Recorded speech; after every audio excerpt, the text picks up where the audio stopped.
Pasa a vosotros, hermanos. Quiero darles a todos la bienvenida a este foro para el comentario de la lección para esta semana, eh, sábado 25 de octubre del 2025, que se titula La fe es por el oír. Soy el hermano Alfonso Telesca de la Iglesia de Dios del Séptimo Día, con sede en Salem, West Virginia, y estoy aquí en Dallas, Texas, Estados Unidos. Y quiero compartir con ustedes el comentario para que vamos a darle un inicio a este estudio semanal de nuestra escuela sabática. Vamos en continuación estudiando en los romanos, como hemos estado estudiando en las últimas semanas. Y ahora vamos a ver un poquito de lo que nos dice el apóstol Pablo a los romanos en el capítulo 10 de los romanos. Y ahí es donde vamos a encontrar la lectura bíblica que se encuentra en Romanos capítulo 10, del 11 al 21. Y voy a leerlo, dice: porque la escritura dice, todo aquel que en él creyere no será avergonzado, porque no hay diferencia de judío y de griego, porque él mismo, que es el Señor de todos, rico es para con todos los que le invocan. Porque todo aquel que invocare el nombre del Señor será salvo. ¿Cómo pues invocaren a aquel que no han creído? ¿Y cómo creen a aquel que no han oído? ¿Y cómo oirán sin haber quien les predique? ¿Y cómo predicarán si no fueren enviados? Como está escrito: cuán hermosos son los pies de los que anuncian el evangelio de paz y de los que anuncian el evangelio de los bienes. Mas no todos obedecen el evangelio. Pues Isaías dice: Señor, ¿quién ha creído nuestro anuncio? Luego, la fe es por el oír, y el oír por la palabra de Dios. Mas digo, ¿no han oído? Antes bien, por toda la tierra ha salido la fama de ellos, y hasta los cabos de la redondez de la tierra las palabras de ellos.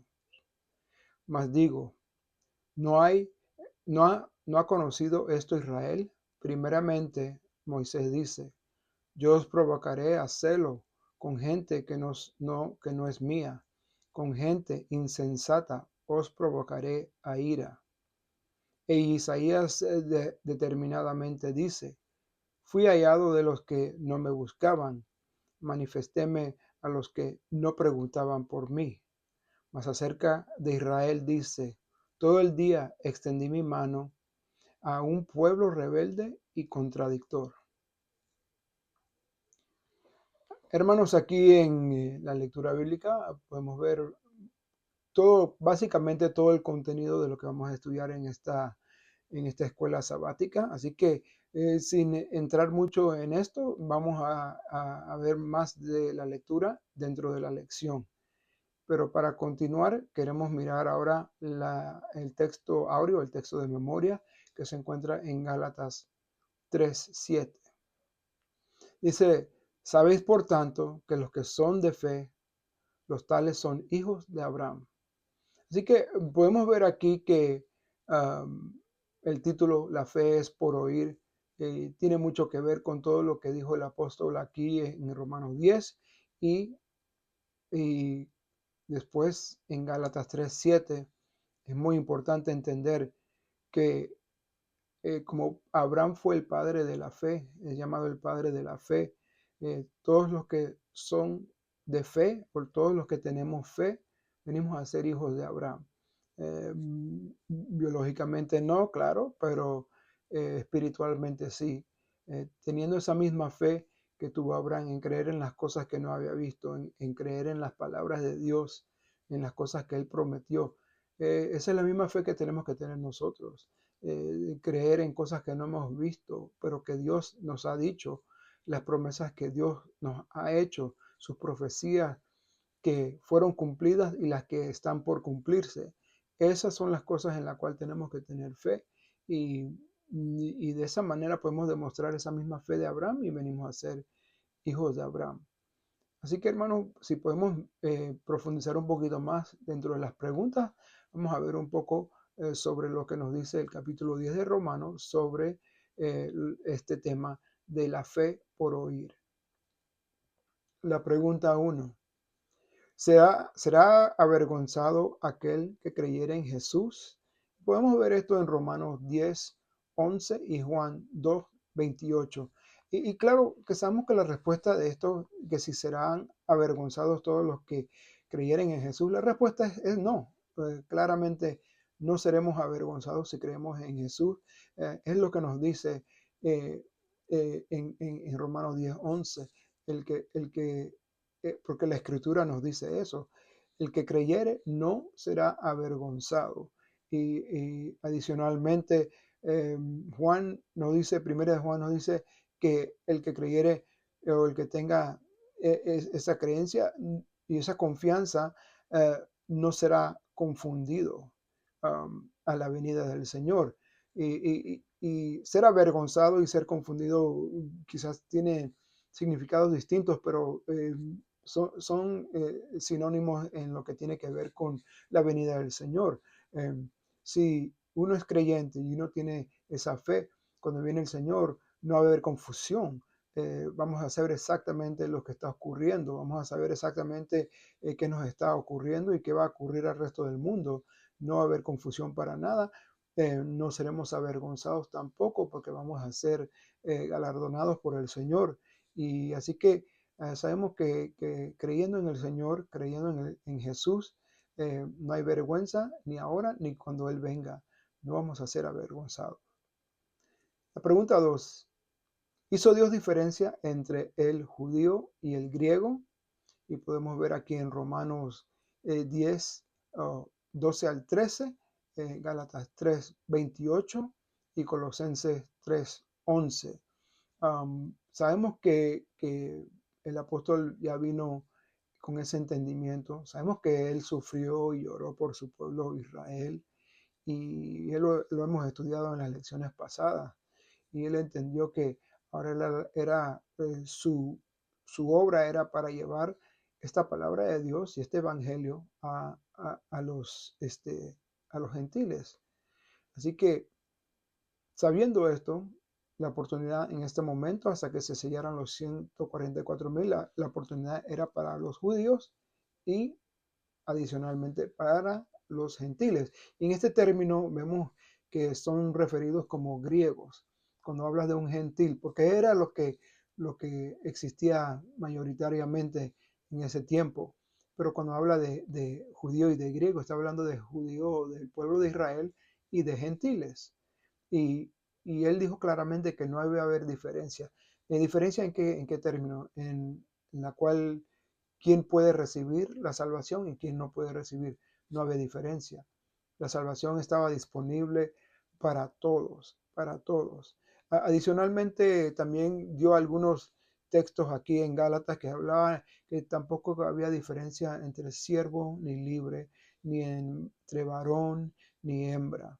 Y más claramente habló en Colosenses que no había diferencia entre un circunciso y ni un incircunciso. Y claro, sabemos que los de la circuncisión eran el pueblo de Israel y los incircuncisos son los gentiles. Y eso es lo que él estaba dando en muchos versos, estaba dando esa explicación para que entendieran, porque sabemos que también existían aquellos dentro de la iglesia, pero que venían del pueblo judío que todavía tenían esa creencia que los gentiles no tenían ese derecho a la salvación. Y el apóstol quiso aclararlo y decir que no había diferencia entre judío y griego. La nota nos dice claramente, Dios dio oportunidad para toda la humanidad. Su Hijo Jesús murió una vez por todos nosotros. En continuación, vamos a la pregunta número 3. Dice, ¿qué preguntas hace Pablo en Romanos 10:14? Lo que pregunta Pablo y eso vamos a ver en continuación en la pregunta 3 y en la 4, varias preguntas que hizo Pablo. ¿Cómo es posible que alguien invocara el nombre del Señor si no han creído? ¿Cómo es posible que alguien pueda creer si no ha oído? ¿Cómo es posible eh, eh, que hayan oído algo si no hay nadie quien les predique? Preguntas muy lógicas. Eh, es necesario que una persona crea primero antes de invocar el nombre del Señor. Es necesario que una persona, ah, para creer, tiene que haber oído el Evangelio y la palabra de Dios. Y para que aquella persona haya podido oír el Evangelio o la palabra de Dios, necesitaba y necesita a alguien que le predique.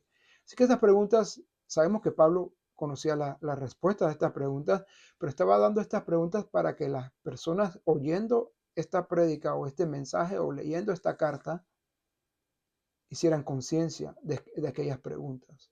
En continuación, la pregunta 4. Encontramos la respuesta de estas preguntas en Romanos 10:15 y Romanos 10:15. Voy a leerlo porque dice, ¿y cómo predicarán si no fueren enviados? Continúan las preguntas. ¿Cómo predicarán si no fueren enviados? Así que la última pregunta del 14 decía, ¿cómo irán si no hay alguien que les predique? Pero ¿cómo predicarán si no fueren enviados? Hay necesidad de que fueran enviados quienes prediquen. Continúa este verso, dice, como está escrito, cuán hermosos son los pies de los que anuncian el evangelio de paz y de los que anuncian el evangelio de los bienes. Eso es una gran bendición, poder ser aquella persona que sus pies lo lleven a distintos lugares, a la iglesia, a diferentes pueblos, a diferentes ciudades, para predicar el evangelio. Es algo hermoso, porque esto lleva a la salvación. Aquí así se responde eso. Esas preguntas se responden de esta manera, de tener personas disponibles, ministros disponibles para hacer esta obra, para que la gente crean, clamen al Señor, sean salvos por oír el Evangelio. Eso es algo muy hermoso y es lo que nos decía el apóstol aquí. La pregunta, no es una pregunta, es básicamente algo que está en una oración que dice, el profeta Isaías declara una terrible verdad. Y podemos ver esto en Romanos 10:16 y en Isaías 53:1. La pregunta es, y la realidad que él declara que en Romanos el apóstol básicamente está repitiendo lo que se dice en Isaías. Dice, ¿quién ha creído nuestro anuncio? Y continúa en Isaías diciendo lo mismo, ¿quién ha creído nuestro anuncio? Y dice, ¿y sobre quién se ha manifestado el brazo de Jehová? Eh, Eso es una realidad porque todos no han obedecido el Evangelio, es lo que nos dice en Romanos. Todos no obedecieron el Evangelio, así que la pregunta que él hace es lo que hizo, la misma pregunta que hizo el profeta Isaías, lo estaba haciendo el apóstol en este momento, porque en ese tiempo Israel no creyó en las profecías que Dios estaba dándole al pueblo por medio de Isaías. Y él se preguntaba, ¿quién ha creído nuestro anuncio? Porque él sabía que dentro del pueblo había muchos incrédulos, muchos que no obedecieron. Porque la incredulidad viene por la desobediencia, no porque dicen con su boca básicamente que no creo o que sí creo, pero que si eres incrédulo viene por la desobediencia y si crees, eso viene por la obediencia. Así que el apóstol estaba haciéndose la misma pregunta. No todos obedecieron el Evangelio. Les fue predicado, pero no todos obedecieron. Y él se hizo la misma pregunta. ¿Quién ha creído nuestro anuncio? A veces nos preguntamos eso también como ministros de la iglesia moderna, porque predicamos de sábado en sábado, en foros como este, mandamos el Evangelio también, y vemos que muy pocos responden al llamado. Y a veces quizás nos preguntamos eso, ¿quién ha creído nuestro anuncio? Pero es algo que tenemos que continuar. Yo sé que está para todos nosotros eh, plantar esa semilla, regar, y Dios es el que va a hacer el crecimiento en aquella persona que ha recibido esa semilla del Evangelio. La pregunta 6. ¿Cómo viene la fe? Romanos 10, 17, Romanos 10, 17 y Gálatas 3, 1 al 2. Y así que la respuesta en todo esto es que ¿cómo viene la fe? La fe viene por oír. Cuando oyes la palabra de Dios, cuando oyes la palabra de Dios y crees en la palabra de Dios. Eh, y en Gálatas nos habla un poquito más sobre esto y nos dice que la recepción del Espíritu Santo, ¿cómo vino? Claro que viene por medio de la imposición de manos después del bautismo.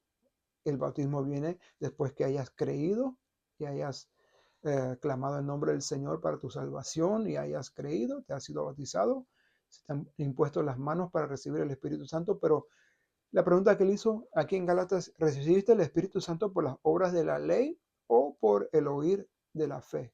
Sabemos que la respuesta fue por el oír de la fe, pero en ese momento él estaba, eh, mm, estaba hablándole muy fuertemente a los Gálatas porque él estaba un poco incrédulo de lo que estaba viendo y oyendo de parte de ellos. Y, y encima de todo, algunos que regresaban a lo de la ley, a lo de la ley levítica, o otros que regresaban al pecado. Y por eso les llamó insensatos, um, desobedientes, eh, de todo lo que le habían sido predicado no estaban siguiéndolo, estaban siguiendo sus propias cosas. Y la pregunta fue esa. Pero la respuesta es que la fe viene por el oír. Ellos recibieron el Espíritu Santo por oír y creer. Así es que viene la fe. Y ellos tenían que entender eso, que eso venía por oír la palabra de Dios. Y no solamente cuando la oyes por primera vez y crees y la recibes, pero continuamente, cada vez que leemos la palabra, cada vez que escuchamos una prédica, nuestra fe debe de crecer, nuestra fe debe de incrementarse. Debemos de cada día más crecer en esa fe y en ese espíritu cada vez que estudiamos y recibimos la palabra del Señor. Hermanos, la pregunta 7. ¿Cumplieron los discípulos su misión?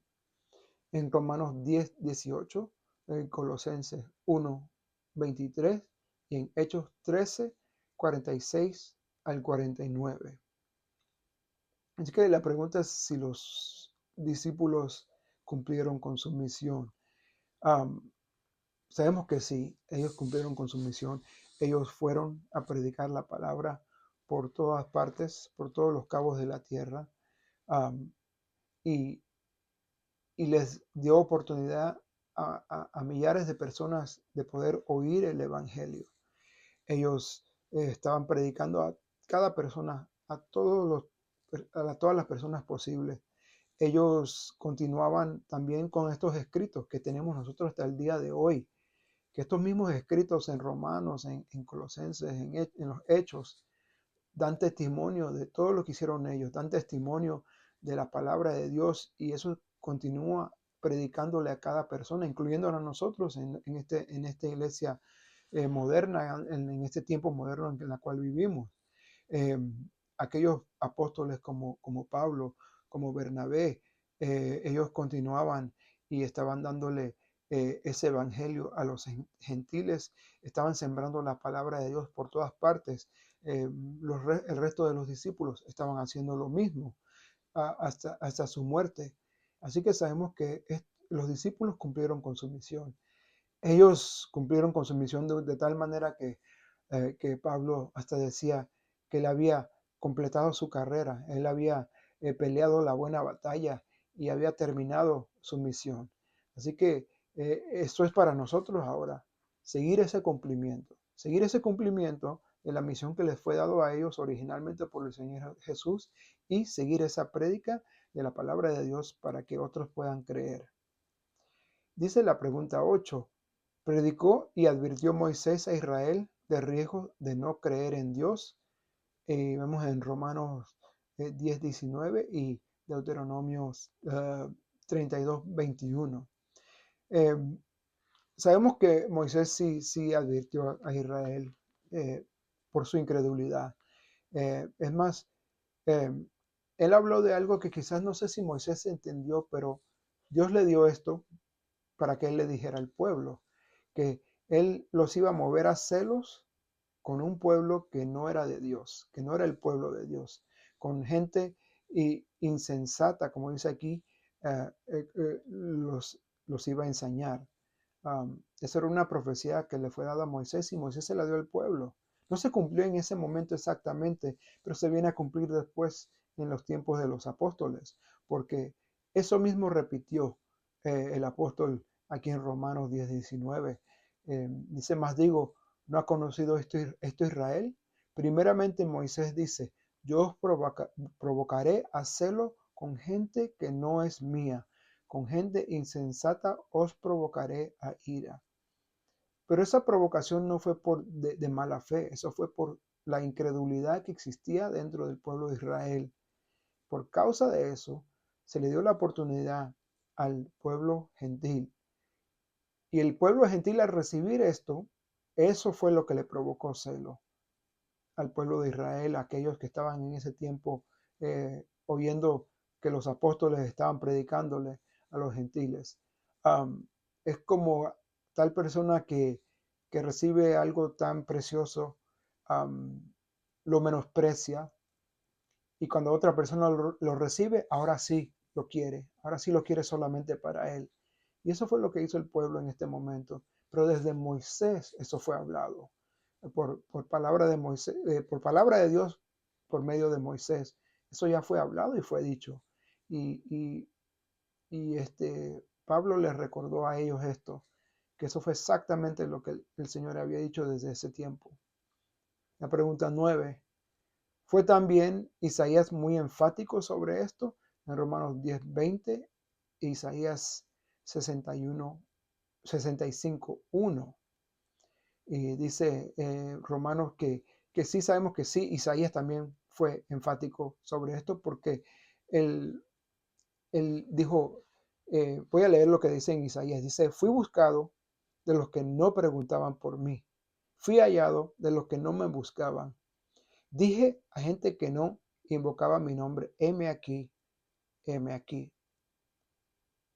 Así que Pablo en Romanos 10:20 les repite exactamente lo que decía Isaías. Fui hallado de los que no me buscaban, manifestéme a los que no preguntaban por mí. Claramente estaba hablando aquí del pueblo gentil. No buscaban a Dios porque no conocían a Dios. Tenían muchos dioses, pero no conocían al Dios verdadero. Hasta el momento que los apóstoles predicaron el Dios verdadero, entonces ahí fueron buscando a Dios en esa manera. Pero de esa manera también Israel les fue dado ese momento de ver que se estaban perdiendo algo muy importante, lo que Dios había prometido para ellos, la venida del Mesías. En negar al Señor Jesús como su Mesías, estaban perdiéndose esa oportunidad y el Señor se la dio a otro que ni siquiera sabía cómo buscarlo, el pueblo gentil. Y el profeta Isaías habló de eso y vemos que el apóstol también lo repitió. La pregunta 10. ¿Qué más dice Isaías acerca de Israel? En Romanos 10:21 e Isaías 65, 2 al 6. Dios, vemos aquí que es un Padre y un Dios misericordioso. Da muchas oportunidades. A Israel le dio muchas oportunidades y el Señor estaba extendiéndole la mano a su pueblo, pero el pueblo era un pueblo rebelde, un pueblo contradictor. Es muy interesante que él le llamó un pueblo contradictor porque en la misma boca que decía, nosotros somos pueblo de Dios, somos hijos de Abraham, con esa misma boca se contradecían en su desobediencia hacia el Señor. Tenían eh, los profetas enfrente de ellos escrito y aún eran incrédulos. Esto era un pueblo rebelde y contradictor. En Isaías claramente lo dijo: extendí mis manos todo el día al pueblo rebelde, el cual anda por camino no bueno, en pos de sus pensamientos. Pueblo que en mi cara me provoca de continuo a ira, sacrificando en huertos, ofreciendo perfume sobre ladrillos, que se quedan en los sepulcros, en los desiertos, tienen la noche, que comen carne de puerco, y en sus ollas hay caldo de cosas inmundas, que dicen: estate en tu lugar, no te llegues a mí, que yo soy más santo que tú. Estos son humo de mi furor, fuego que arde todo el día. He aquí que escrito está delante de mí. No callaré, antes retornaré y daré el pago en su seno. Unas palabras muy fuertes aquí. Desde el tiempo de Isaías había pecado dentro del pueblo, pecado de la idolatría, de comer carnes inmundas, de, de con esa misma boca, en pecando frente al Señor, decir que ellos eran más santos que todos los otros pueblos gentiles. Eso se vino a ver después también en el tiempo de Jesús y en el tiempo de los apóstoles. Ellos seguían continuamente con este pensamiento que eran muy santos, pero al mismo tiempo estaban quebrando los mandamientos, las mismas leyes que ellos supuestamente tenían que llevar a cabo. Um, y más que todo, eh, negaron al Hijo de Dios. Pero en todo este tiempo, Dios extendió su mano hacia ellos. Y sabemos que Dios todavía va a seguir extendiéndole su mano a ellos, al pueblo de Israel. Le va a extender sus manos, le va a dar una oportunidad de que sus ojos sean abiertos para poder ver, porque están cegados ahora, para poder ver quién fue Jesús, Jesús fue el Hijo de Dios. Dios les va a dar esa oportunidad, pero también existe ira para todos aquellos que no tomen esa oportunidad. Nos enseña esto mucho la misericordia de Dios para con su pueblo, al igual para con nosotros. Él extiende una misericordia que el hombre no tiene idea. El hombre no tiene idea, pero Él lo ha hecho. Y fue lo último que dijo aquí en esta lección que podemos ver en este capítulo sobre Israel. Pero Dios es misericordioso. Él quiere que todo su pueblo de la iglesia, que, que sea salva, que su pueblo de Israel sea salva, y da esa oportunidad, y es muy justo en esas oportunidades que ha dado. Y cuando Él derrame su ira, también va a ser muy justo, porque Él es el único juez justo para poder derramar esa ira. Y así terminamos nuestro comentario a esta escuela sabática, hermanos. Les doy las gracias a todos ustedes por apoyarnos en participar, en poder ver estos comentarios por los diferentes foros que tenemos, y darle las gracias a nuestro Señor por darnos esta oportunidad de seguir compartiendo el Evangelio de esta manera a muchos que lo puedan recibir. Así que, hermanos, le damos gracias a todos, que tengan bonita semana y que este sábado sea un sábado muy, muy lindo, recibiendo la palabra de Dios, y que todos reciban paz de parte de nosotros aquí en la iglesia en Dallas. Amén.